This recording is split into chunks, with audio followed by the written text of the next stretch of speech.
안녕하세요. 반갑습니다. 하나님의 은혜와 평강이 늘 함께하는 화요일 되시기를 바라고 기도합니다. 마태복음 18장 20절 외우겠습니다. 우리 그리스도인의 모임과 교제의 중심은 사람이 아닙니다. 목표도 아닙니다. 우리의 중심은 예수 그리스도입니다. 하나님의 나라입니다. 우리 함께 외우겠습니다. 마태복음 18장 20절 말씀. 두세 사람이 내 이름으로 모인 곳에는 나도 그들 중에 있느니라. 세 번역으로 외워보겠습니다.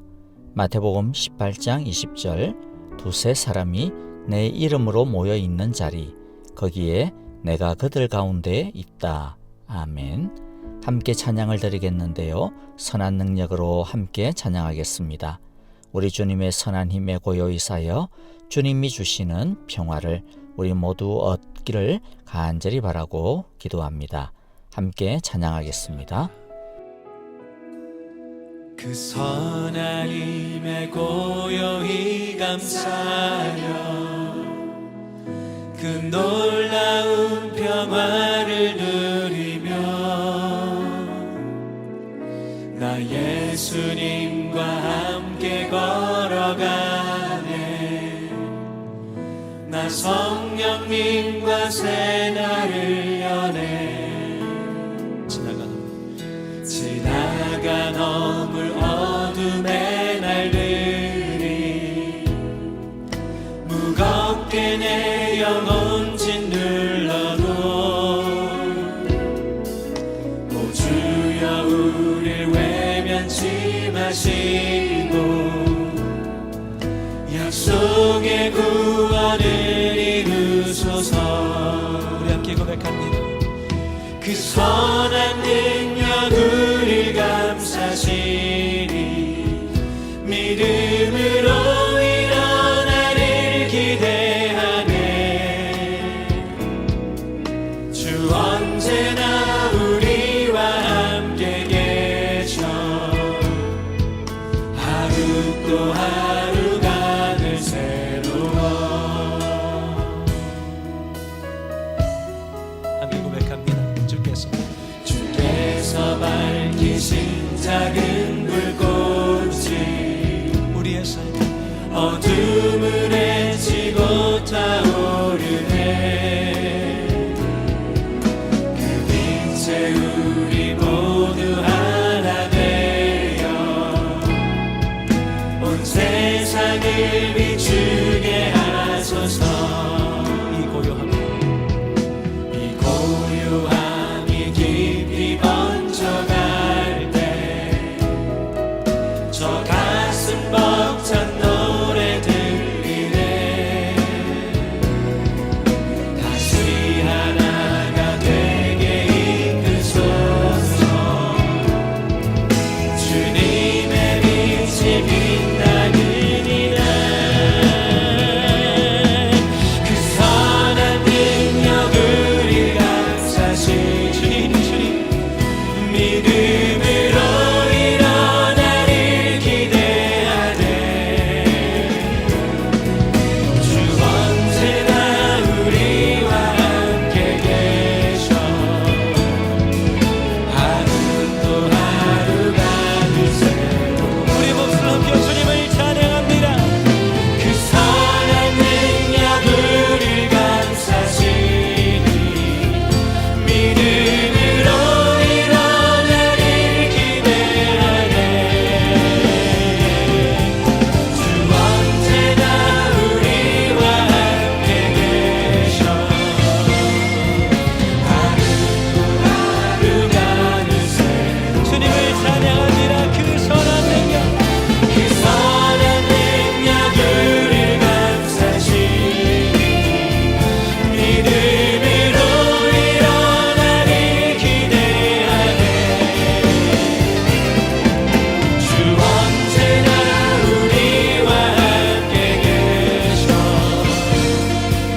하루 또 하루가 늘 새로워. 하루 또 하루가 늘 새로워. 하루 또 하루가 늘 새로워.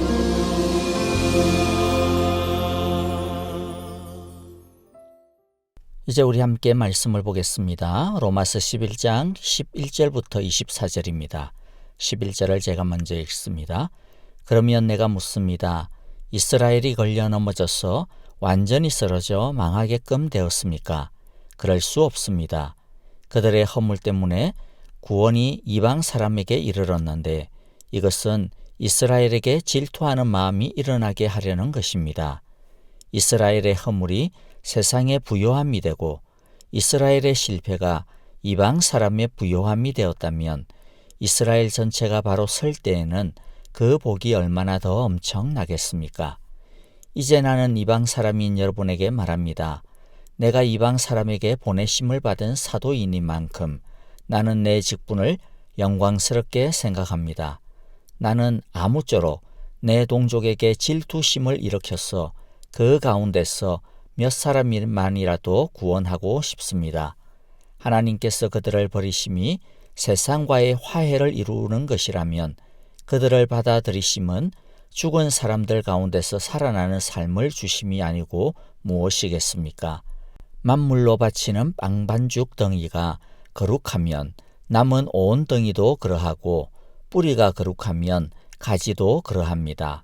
그런데 참 올리브 나무 가지들 가운데서 얼마를 잘라내시고서 그 자리에다 돌 올리브 나무인 그대를 접붙여 주셨기 때문에 그대가 참 올리브 나무의 뿌리에서 올라오는 양분을 함께 받게 된 것이면 그대는 본래의 가지들을 향하여 우쭐대지 말아야 합니다.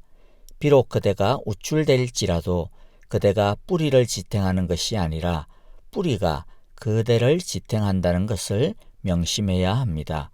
그러므로 본래의 가지가 잘려나간 것은 그 자리에 내가 접붙임을 받게 하시려는 것이었다 하고 그대는 말해야 할 것입니다. 옳습니다. 그 가지들이 잘린 것은 믿지 않은 탓이고 그대가 그 자리에 붙어 있는 것은 믿었기 때문입니다. 그러니 교만한 마음을 품지 말고 도리어 두려워하십시오. 하나님께서 본래의 가지들을 아끼지 않으셨으니 접붙은 가지도 아끼지 않으실 것입니다. 그러므로 하나님의 인자하심과 준엄하심을 생각해 보십시오. 하나님은 넘어진 사람들에게는 준엄하십니다. 그러나 그대가 하나님의 인자하심에 머물러 있으면 하나님이 그대에게 인자하게 대하실 것입니다.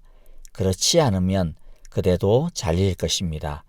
그러나 믿지 않았던 탓으로 잘려나갔던 가지들이 믿게 되면 그 가지들도 접붙임을 받게 될 것입니다. 하나님께서는 그들을 다시 접붙일 수 있습니다. 그대가 본래의 돌 올리브 나무에서 잘려서 그 본성을 거슬려 참 올리브 나무에 접붙임 받았다면 본래 붙어있던 이 가지들이 제 나무에 다시 접붙임 받는 것이야 얼마나 더 쉬운 일이겠습니까? 아멘. 바울은 자기의 동족 유대인들이 지금은 비록 복음을 거부하고 있지만 유대인들이 완전히 끝장난 것은 아님을 설명하고 있습니다. 유대인들의 그 거부가 오히려 하나님 나라의 진보의 기회가 되었고 언젠가는 유대인들이 다시 돌아올 것이라고 합니다. 바울은 세 단계를 통하여서 그 꿈을 말하고 있습니다. 첫 번째 단계는 유대인의 거부 때문에 오히려 많은 이방인들이 복음을 듣고 하나님의 백성이 되는 단계입니다. 11절에서 그들의 허물 때문에 구원이 이방 사람에게 이르렀는데 또 12절에 보면 이스라엘의 허물이 이 세상의 부요함이 되고 이스라엘의 실패가 이방 사람의 부요함이 되었다라고 말합니다. 즉 유대인의 거부 때문에 도리어 이방인이 돌아오는 기회가 되었다라고 하는 것입니다. 이것을 좀 더 쉽게 이해하시려면 사도행전에서 보여주고 있는 전도의 패턴을 한번 생각해 보시면 됩니다. 어떤 전도자가 어떤 지역에 도착하면 처음에는 유대인들의 회당에서 복음을 선포합니다. 그러면 유대인 공동체는 복음을 받아들이는 소수와 적대적인 다수로 분열이 됩니다. 그러면 그 전도자는 그 도시에 있는 이방인들에게 복음을 전하게 되고 이방인들이 회심을 하게 됩니다. 즉 이방인들에게 복음이 전파되고 많은 이방인들이 회심하고 돌아올 수 있었던 것은 역설적으로 유대인들이 복음을 거부했기 때문이었던 셈입니다. 그러니까 유대인의 거부가 하나님 나라 전체의 측면에서 보면 실패가 아닌 것입니다. 하나님은 유대인의 폐역과 반대를 도리어 이방인의 전도의 기회로 바꾸어서 복음이 더욱더 빨리 세계적으로 확산되게 하신 것입니다. 하나님의 일하심은 우리의 생각을 이렇듯 언제나 뛰어넘습니다. 두 번째 단계는요, 이방인들이 구원을 받아서 하나님 나라의 의를 이루어가는 것을 보고 유대인들이 질투하여 돌아오게 되는 단계입니다. 11절에 보면 그들의 허물 때문에 구원이 이방 사람에게 이르렀는데 이것은 이스라엘에게 질투하는 마음이 일어나게 하려는 것입니다. 또 14절에서도 나는 아무쪼록 내 동족에게 질투심을 일으켜서 그 가운데서 몇 사람만이라도 구원하고 싶습니다. 라고 말씀하셨어요. 여기에서의 질투라고 하는 것은 부러워하는 마음으로 열심을 내게 하는 것을 말합니다. 예를 들어 보면 이런 것입니다. 어떤 초신자가 신앙이 엄청나게 성장하는 것을 보면 오랫동안 신앙생활 하던 사람들이 자극을 받아서 질투심이 일어나서 다시 열심히 불타게 되어지는 것과 같습니다. 또 어떤 사람이 다니엘 금식을 해가지고 이런저런 응답을 받았다라고 간증하면 그것이 부러워서 또 질투하는 마음이 생겨서 자신도 그 사람을 따라해야 되겠다라고 하는 그런 마음이 생기는 것과 같은 것이죠. 비슷한 예가 신약 성경에 몇 차례가 나오는데요. 예를 들어 보면 예루살렘 초대교회 안에서 서로 떡을 떼고 서로 필요를 채워주는 나눔이 있고 가난한 사람들을 적극적으로 구제하는 그런 모습들이 막 일어났거든요. 그런데 그런 모습을 보고 많은 유대인들이 심지어 제사장 중에서조차도 예수님을 믿는 사람들이 많아졌다라고 전하여주고 있습니다. 왜입니까? 교회의 그 모습을 보고서 부러웠던 것이죠. 야, 저것이 진짜 하나님께서 이스라엘에게 우리에게 이러이러하게 해야 된다라고 하신 진짜 공동체의 모습인데 저 모습이 교회 안에서 일어나는구나. 나도 저것을 따라가고 싶다. 그런 마음 때문에 교회 안으로 복음을 받아들이게 된 것이죠. 자, 그런데 여기서 우리가 깊이 생각하고 또 반성하고 적용해야 할 점이 있습니다. 우리 예수 믿는 사람은 어떤 존재로 부름을 받았느냐라는 것입니다. 여러분, 우리는 어떤 존재로 부름받았습니까? 우리는 복의 근원이고 우리는 왕같은 제사장으로 부름받았습니다. 그것은 믿지 않는 사람들이 우리의 모습을 보고서 부러워하고 경탄할 수 있는 존재로 부름을 받았다라는 것입니다. 자, 이 부러워하고 경탄한다라고 하는 것을 속물적으로 이해를 해서는 안 됩니다. 우리가 세상적으로 성공하는 모습을 보일 때 경탄하고 부러워할 것이다. 꼬리가 되기보다는 머리가 되어야 한다. 그런 뜻으로 이해해서도 안 됩니다. 예수 잘 믿으니까 돈도 잘 벌고 병도 고치고 자녀들도 잘 풀리고 만사가 형통하더라. 그런 모습이 세상 사람들에게 부러운 모습이 되어질 것이라고 오해해서는 안 됩니다. 오히려 어떤 모습이 부러운 모습입니까? 거룩한 모습입니다. 우리의 거룩한 모습을 보고 세상 사람들이 자신의 모습을 비추어 보게 되어지고 또 부끄러워하게 되고 나도 저러한 멋진 모습이 되고 싶다. 멋진 사람이 되고 싶다. 이런 생각을 하게끔 자극을 주는 존재가 되어야 된다라는 뜻입니다. 또 우리가 서로 사랑하고 원수까지도 사랑하는 모습을 보고 어떻게 저럴 수가 있을까? 정말로 멋지다. 저 사람들에게서는 진짜 향기가 나는 것 같아.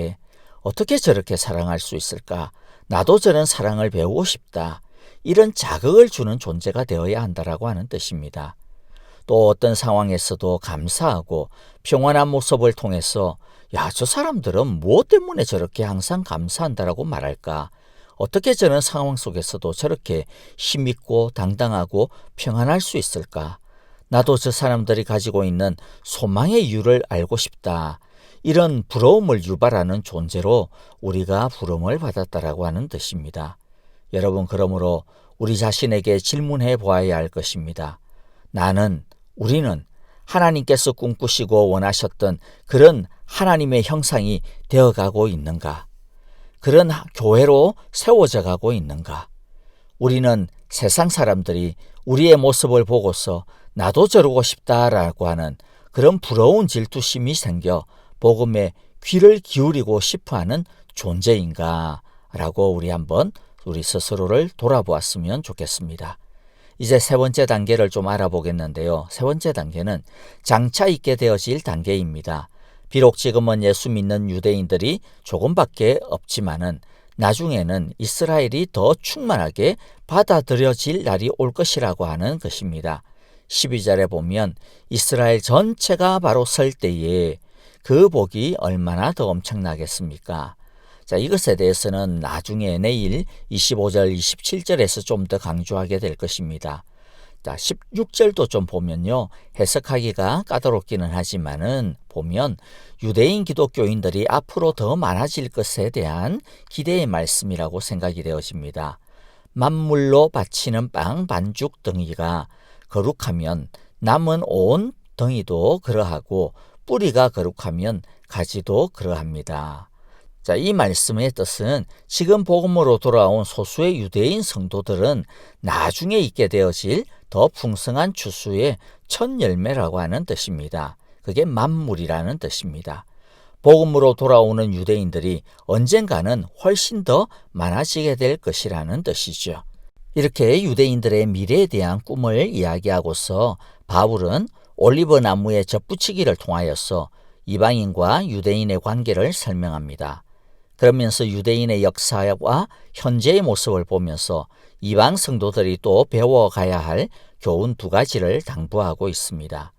그 당부 첫 번째는 유대인들이 하나님의 언약 백성이면서 그 언약을 깨달지를 못하고 예수님을 믿지 못한다고 하여서 유대인들을 깔보거나 이 유대인에 대해서 우쭐대지 말아야 된다라고 주의를 줍니다. 한마디로 말하면 교만해서는 안 된다라고 하는 것이죠. 그런데 참 올리브 나무들 가운데서 얼마를 잘라내시고서 그 자리에다 돌 올리브 나무인 그대를 접붙여 주셨기 때문에 그대가 참 올리브 나무의 뿌리에서 올라오는 양분을 함께 받게 된 것이면 그대는 본래의 가지들을 향하여 우쭐대지 말아야 합니다. 비록 그대가 우쭐댈지라도 그대가 뿌리를 지탱하는 것이 아니라 뿌리가 그대를 지탱한다는 것을 명심해야 합니다. 쉽게 설명하자면 이방인 너희들이 지금 믿고 있는 믿음의 그 복음이 어디서 온 줄, 어떻게 온 줄을 아느냐? 바로 유대인들을 통해 왔다. 성경도 유대인들을 통해 왔고 예수님도 유대인을 통해 왔다. 비록 지금 그 복음을 안 믿는 사람들이 많은 것은 사실이지만은 그러나 하나님은 이 복음을 유대인을 통해서 보존하셨고 너희에게 전하여 준 것이다. 너희의 믿음은 바로 그 아브라함과 이스라엘의 언약 위에 서 있는 것이다. 그러므로 너희들이 뭔가 대단한 것인 마냥 착각하지 말아라. 이스라엘이 없었으면 너희의 믿음도 없는 거야. 이렇게 말하고 있는 것입니다. 그러므로 유대인을 대단하게 떠받들어 우상화해서도 안 되지만은 그러나 겸손해야 한다라고 이야기하고 있습니다. 두 번째 당부는 무엇이냐면 교만하지 말 뿐만 아니라 도리어 두려워하라고 하십니다. 20절입니다. 옳습니다. 그 가지들이 잘린 것은 믿지 않은 탓이고 그대가 그 자리에 붙어 있는 것은 믿었기 때문입니다. 그러니 교만한 마음을 품지 말고 도리어 두려워하십시오. 하나님께서 본래의 가지들을 아끼지 않으셨으니 젖붙은 가지도 아끼지 않으실 것입니다. 이스라엘의 불신앙을 보면서 우리는 사소한 것 하나까지도 경계해야 할 것입니다. 유대인들이 잘려나간 이유가 무엇입니까? 자기들은 아브라함의 자손으로 태어났으니 우리는 무조건 하나님의 백성이라고 하는 자만이었습니다. 자기의 의 때문이었습니다. 하나님과 상관없는 믿음 때문이었습니다. 여러분, 우리도 충분히 그럴 수 있습니다. 자신이 만들어낸 믿음에 쏘가 넘어갈 수가 있습니다. 우리는 하나님의 인자하심에 머물러 있어야 합니다. 하나님의 지극한 사랑을 아는 유일한 길은 우리의 구원이 완성되는 그날까지 예수님을 지속적으로 닮아가는 것입니다. 만약 우리가 자기 자신을 위해 살고 죄를 짓기 시작하면 또한 하나님께 나아가기 위해 자신의 행위를 의지하기 시작하면 하나님의 인자하심은 물론이거니와 심지어는 자기가 택하심을 받았는지 아닌지조차도 흔들려 버리고 말 것입니다. 잘려 나가지는 않을지 몰라도 거의 꺾여져 가지고 겨우 땡강땡강 붙어 있어서 시들시들해지고 아무런 열매를 맺지 못하게 되어질 수 있음을 잊지 말아야 할 것입니다. 가볍게 여기거나 이 경고를 우습게 여기면 안 될 것입니다. 마지막으로 22절을 읽고 마치겠습니다. 우리 함께 마음에 단디 새겨 넣기를 바랍니다. 그러므로 하나님의 인자하심과 준엄하심을 생각해 보십시오. 하나님은 넘어진 사람들에게 준엄하십니다. 그러나 그대가 하나님의 인자하심에 머물러 있으면, 하나님이 그대에게 인자하게 대하실 것입니다. 그렇지 않으면 그대도 잘릴 것입니다. 주님의 기도를 드리겠습니다. 하늘에 계신 우리 아버지, 아버지의 이름을 거룩하게 하시며 아버지의 나라가 오게 하시며 아버지의 뜻이 하늘에서와 같이 땅에서도 이루어지게 하소서. 오늘 우리에게 일용할 양식을 주시고 우리가 우리에게 잘못한 사람을 용서하여 준 것 같이 우리 죄를 용서하여 주시고 우리를 시험에 빠지지 않게 하시고 악에서 구하소서. 나라와 권능과 영광이 영원히 아버지의 것입니다. 아멘. 찬양과 더불어 기도하겠습니다. 겸손한 믿음을 주소서. 가지게 하소서. 하나님의 인자함 안에 항상 거하게 하소서라고 기도합시다. 코로나 바이러스로부터 모든 사랑의 교회 일터와 가정 그리고 선교사님과 사역을 위하여 안전하게 지키시고 보호하여 주소서라고 기도합시다. 아프신 성도님들, 특별히 박윤경 전도사님과 한국에서 치료 중에 있는 김윤호 아기 여러분들 꼭 마음에 품고 기도해 주시기를 바랍니다. 여러분, 오늘 하루도 하나님의 인자하심 안에 거하시는 화요일이 되시기를 간절히 바랍니다. 감사합니다. 안녕히 계십시오.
주님의 그 품 안에서 함께 같이 노래하도록 하겠습니다. 하나님의